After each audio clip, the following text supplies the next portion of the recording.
What is that one part of our body that is so strong that it can break our heart? It's the tongue. Kaya para magamit natin ng tama ang ating dila, simulan natin ngayon ang ating series na Taming the Tongue. Mag-ingat sa mga sinungaling. May isang kilalang basagulero, babaero at sugalero sa may Tondo. Lahat na ata ng bisyo ay nasa kanya na. Wild man o madman ng Tondo ang bansag sa kanya. Ngunit dahil sa matyagang pagbabahagi ng magandang balita sa kanya ng kanyang kapitbahay, naging Christian siya. Nahilingan siya na magbigay ng kanyang kwento ng pagbabago sa isang maliit na community church. Nang dumating siya dun sa church, mas maayos ang kanyang bihis. Pati ang kanyang pananalita mukhang nagbago na rin. Dati puro mura ang maririnig mo sa kanya, malulutong na mura. Sinabi niya na dati-rati, umaga pa lang, nakikipag-inuman na siya. Pag may nakitang bagong salta sa barangay, yayayain niya to sa inuman. Ganito ang kanyang sinasabi, "Puka muna dito sa tabi ko para sa isang maboteng usapan. Birhira ka naman mapadpad sa aming lugar. Whiskey pa paano, magkakakilala rin tayo." Ganyan siya dati.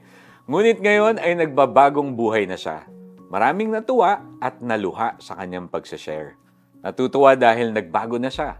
Naluluha dahil na-touch sila sa kanyang mga sinabi.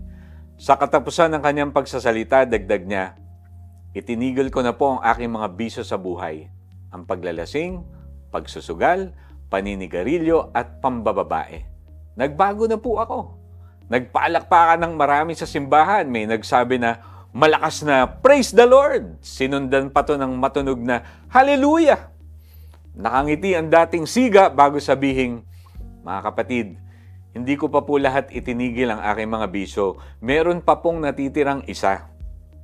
Tumayo ang pastor at nagsalita, "Okay lang yan, lahat naman tayo ay may kahinaan. Tutulungan ka ng Diyos na magbago. Ipanalangin po ninyo ako," dagdag pa ng dating basagulero. "Ang isang bisyong hindi ko matigil-tigil pa ay ang pagsisinungaling." Biglang tumahimik yung buong kongregasyon. Napakamot ng ulo ang marami sa kanila at nagsabing, "Ano ba talaga?" Panginoon, tulungan po ninyo ako na maging totoo sa aking mga salita. Hindi nang bobola o nagsasabi ng white lies. Sana po ay hindi ako maging guilty sa pagsisinungaling. Sa pangalan ni Jesus. Amen. Sa mga susunod na araw at linggo, maging maingat ka sa iyong pagsasalita. Iwasan mo ang pagsisinungaling o pag-e-exaggerate sa iyong pamilya o mga kaibigan. Huwag kayong magsisinungaling sa isa't isa sapagkat hinubad na ninyo ang dati ninyong pagkatao. Pati ang mga gawa nito. Colossians 3 verse 9. Ipasakop natin sa Panginoon ang ating dila nang sa gayon hindi tayo makapanira. Ituloy natin ang ating series na Taming the Tongue bukas, dito lang sa Tanglaw.